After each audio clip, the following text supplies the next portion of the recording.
Ladies and gentlemen, welcome back along to another episode of the Dairyman's Diary. My name is Frank, as always, and you join me here today in the middle of one of our fields, which is about 2 or 3 kilometers away from the, as the crow flies away from the main yard. This is one of our grass fields, as you can well see. We just came for a walk through here to see what's on here. Originally we had the view to see if we could cut a silage off here, because the grass has grown quite nicely in the last couple of weeks' weather. Now I don't actually think I'm going to do that, because it means whatever we do grow, we're going to have to try and either sell or transport off ourselves somewhere to wherever we may end up. So what I think we're going to do instead is just rent this field out for somebody. Grass is still at a bit of a premium. There are still people who didn't get as much off of their first and second cuts as they would have liked because of the conditions we had throughout the course of the summer months. So I might lease a couple of fields out just to get a crop of silage off there. For anyone who wants it, they can just get it as it is in the acre, and then they can put all the investment in to get it cut, baled, and carted away. I could even cut it for them on their behalf if they wanted another additional rate, but right now we're not going to be looking too closely into that. My main aim at the moment is keeping the cattle fed until we find where we're moving. We're going to actually kind of show you through some of the clips that we took. We went to have a look at the farm, which is quite far away. I went to go and have a look at that recently, and it's a strong candidate. I've got one more that I'm waiting to go and see as well, so that could come into play as well there. But it was a strong candidate, like I say. Good setup, good looking farm as well, so that could be interesting. So we need to go and have a look see this second one, but we're definitely gonna. I took the camera along, so we've got some pictures there and some videos that we can show of what that looks like. But we're just gonna go back to the yard first anyway. The cattle are in, they're looking all right. There's some more grass there as well. That's what got me thinking about getting this leased out. So just to make a little bit of revenue there. I don't feel like I should leave that there for whoever comes along to take the land after me. I put all the inputs into there to make it grow, so I should probably reap the reward there if we can. Now, like I said, we're just gonna pull this into here and we'll park this up quickly. So yeah, we've started to bring everything up to this yard, so it's all in one place, so we can move it all around there. We've got 2 of our tractors with the Mighty Pouse, and then a few bits of equipment in and around here. I need to kind of sort this all out and see when the time comes how on earth I'm going to start to cart this away. It's going to cost a lot of money to get this moved, I know that much. Some of it I might sell and just try and, depend upon where we move to. One of the options we looked at would cost us a significant amount to move livestock fodder, such as these bales of hay and the straw we have around here and the silage. Livestock fodder and machinery, it's going to cost a severe amount of money. So if I can avoid doing that somewhere somehow, I would obviously like to. And then we've got the rest of the equipment kind of tucked away up here as well there. So yeah, lots for us to think about. We haven't, like I say, the tractors have barely turned the wheel really. We did a bit of muck carting there. The busiest machines I have at the moment are the loaders and the old Massey with the Keenan feeder on. You can see we brought up the stuff from the other yard there. All the cattle is around this yard right now.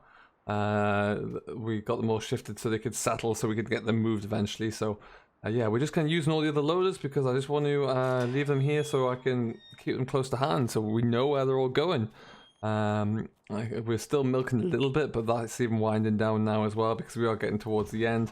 So this old parlor here is it's about run out really. It's a very, very sad state of affairs. The emotions are really starting to run high at this place because some of the things that we're doing, some of the tasks that we're completing, we know that, or I know at least that it's going to be for one of the last times there. So I do know that some of the plans I've seen for these buildings here, they are going to get flattened. They're going to get torn down there, and there's going to be a little village hamlet here. I think they're going to bring in 12 or 14 houses straight away. So that's going to be difficult to swallow. I'm going to be pleased I'm going to be nowhere near when that does actually happen. Because yeah, it's just going to be a very tough pill to swallow there. So well, let's watch the space for that one. It's nothing that's going to happen anytime soon, but it's not. It won't be easy to see when it does arrive there. There's been a lot of work in these buildings. There's been a lot of time spent, a lot of effort producing and growing up a good young crop of heifers, a good dairy herd as well. So it's going to go to a bit of a waste. Hopefully we can get them all moved over and settled before calving next year. I mean, some of them we should be putting them to bull right about now, but we haven't been able to do that because I just don't know where it's going to be and want to make sure that they're settled whenever we're going to start doing that. So that's going to be something that we need to kind of really think about and look into. What we're going to do now, though, because like I say, I've done my morning routine. I've checked everything out there, checked some grass. I'm going to make some phone calls to see if any farmers want to come and collect that, if they want to get any bales pulled up. And then we're going to, yeah, I'm going to kind of start to discuss with my land agent. I'm bringing in the farming agency, which is a local land agency. You are going to have a few farms listed for me that we can look into there with various different availabilities, either full outright sale there or a few lease options and tenancies as well. So we're going to have a look into those there. I've got to go and speak to my rep there, Paul, just to see how he's getting on. But we're going to go and have a look and a bit of a recap of the very first farm that we went to see, possibly our new farm. So I'll bring you along for that ride. So stay tuned and we'll see how we get on. Well, ladies and gentlemen, welcome back. And this is going to be the first of the kind of little tours that we're going on as we're trying to find our new buildings, our new land, our new farmyard, and our new home, really. So welcome to Northern Ireland, and welcome to what is a pretty stunning part of the world, really. We are over here. I have hired the help of a company called the Farming Agency, who are going to help me try and find a corner of land that is going to be the best for our needs, which is going to be obviously a fairly large-scale active dairy farm there, but with a sufficient land around it to support dairy and beef production. So that's what we're looking at today. This is the first one that is up for sale. It's obviously on a beautiful stretch of land here, looking over a wonderful coastline there, and the sun's beaming down as well. It's a great time of day to be actively looking at this. I came over by ferry, would you believe? So therein lies the first major problem that we're going to have to try and complete or navigate through, because we do need to find a method to get... We need to find a method for us to be able to get all of our equipment across in the cheapest way possible, livestock as well as fodder, so which does look like it's going to be ferry at the moment, so it's going to be awfully expensive, but so that's one downside. It's a beautiful area though. We're coming along a farm track here, which is going to take us into the main yard. Beautiful high hedges there, which are going to need a little bit of work there, I think, just to kind of keep those under control. Lots of land though. I think we're looking in the region, this farm in particular has around 400-500 acres of land. Of varying usage, with the option there's a neighbouring land that does have some tenant ground available for bid, so I'll have to see what that looks like. Ground quality wise, I'm not too sure at the moment. It's looking interesting. There's a lot of varied crops growing here, so clearly it is capable and is used in that respect. There you can see there's a good looking crop of wheat there. Very late to get to the wheat. There's not much been harvested around here yet, so that is one thing. This farm here has been in one family for 3 generations. They're selling up due to ill health, and they are retiring, so it's great for us. They're obviously sad for the family in question, but we'll happily try and take advantage of that. Some beautiful little tight gateways to get into here. So yeah, it's all going to be very interesting really to see how and when this could work out for us as we just loop around this corner. Oh, that was a rough bit of ditch there, heavens, good lord. So we're going to come into the main yard here. There's a nice little storage area there, and then we're going to loop on in to one of the main yards here, and that is, I believe, that is one of your chicken yards. Now that's not the main yard that we know, but it's one of the areas, and we're just kind of going on a drive through some of the farmland around here. So I don't know who has, that's a big poultry setup. Now obviously, as we mentioned there, we are folding in our poultry setup, so we're not going to be too fussed about that, but it's good to know that someone's had it going in the area. I'd be curious to see. Okay, so we're going to take this turn here. So that was the land that we looked at, that was the land for sale, or for the tenancy. So it's nice to know where that is and what that looks like. It's mainly arable land, to be honest, up that way there, and it's just a beautiful view. I was told to go and have a look at it, and they're not wrong. It's stunning up there. Really, really is nice. So we're going to just shoot on down here, and I do believe, if I remember my bearings, we're going up here. This looks promising again. Nice and grand driveway in. Really, really is. A lot of grass verges to try and keep on top of, but never mind. That's not a bad thing. Big farmhouse here as well that we'll be able to call home. That is for sale as well, which does really ramp up the price of the land. So that's something that we'll have to keep an eye on. That being said, let that open, and this is the main farmyard that we're coming into now. So come and have a look, see what you think of this. Some relatively new looking sheds, I must be honest there. They're probably about the same age as the sheds that we're letting go. Nice big open area though, which is great.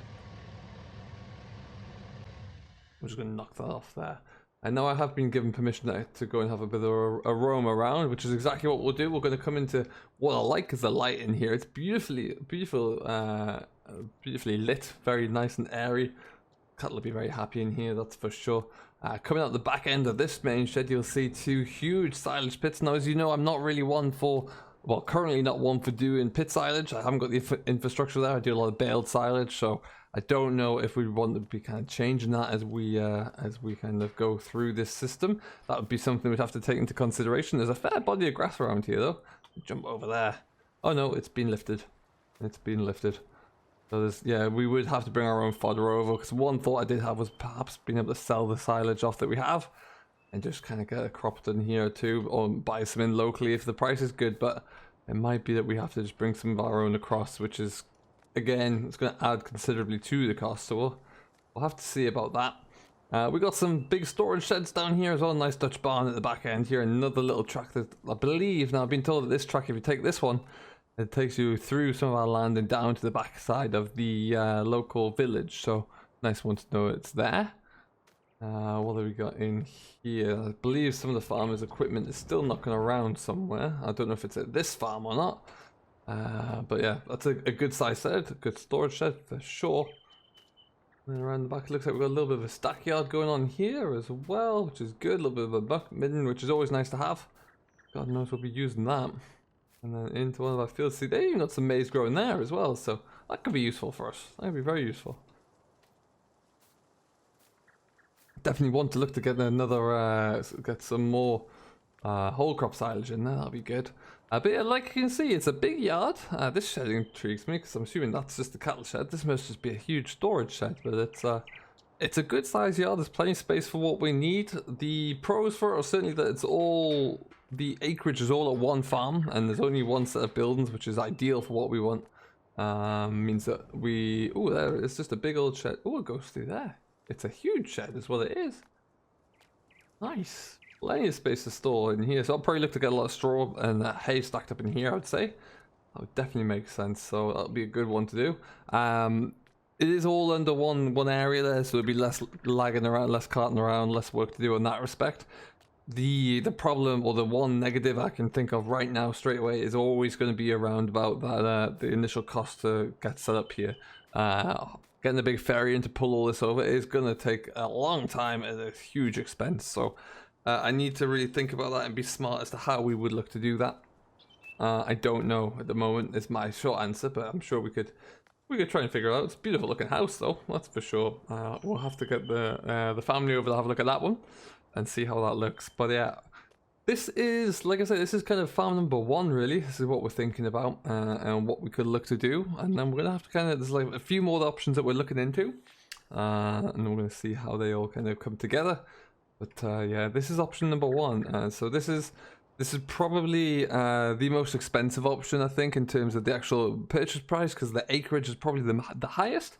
And then also the transfer all over as well is going to be pretty significant. But we can see what we can do. We're going to have a look into those other ones, like I say, then once to see if we can make those work. That's going to be over the course of the next week or so, I should think. We'll see how that looks. We're going to jump back in for now. We're going to go for a little bit of a drive again. Alright, off we go. Back down with a beautiful driveway. It's nice and quiet up here as well. You get away from that main road really easily. You get a lot of access to the main fields around here, so if you want to move your cattle around with ease, you can do that. It's definitely something that is I really do appreciate these days, that's for sure. Alright, we're gonna go down here. Perfect. Now, I believe if we follow this down, it takes us down to the shoreline, which we're going to have a bit of a look in. Let's just see what's going on. That there is a neighbour. That's where the farmers moved their stuff to. They haven't sold up entirely. They're keeping a little bit of the land, and they've kept a few bits of machinery in there, I'm led to believe. So that's kind of where they've all moved to, and just moved out of the big house on the hill there, really, which is kind of good to know that they're always going to be nearby, at least. We're going to head on up here.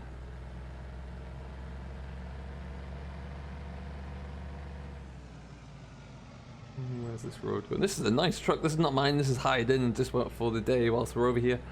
But yeah, it's got some speed to it. Beats the old Nissan, that's for sure. Oh, look at that. What view that is. Oh, Lord, get over the road there, Frank. And down we go. And I believe the land even comes right down to here. You can see they've already lifted this side as well. So there's really not much grass here. So that would be something. That would be something we have to think about there for sure.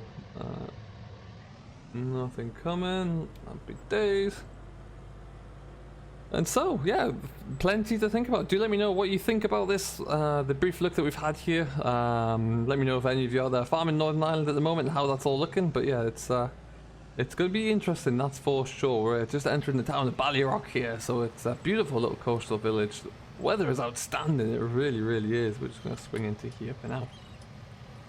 And then, yeah, like I say, we'll bring you more updates as soon as we can, once we know what those other places are looking like. I'm going to have to go and have a chat with Paul, my land agent, and we'll see how we get on. So until the next time, thank you very much for watching that. I do hope you have enjoyed, as always, and we will see you in the next one. Till then, though, I've been Frank, your Dairyman's Diary host. Hope you've enjoyed, and we'll catch you all in the next one. See you then.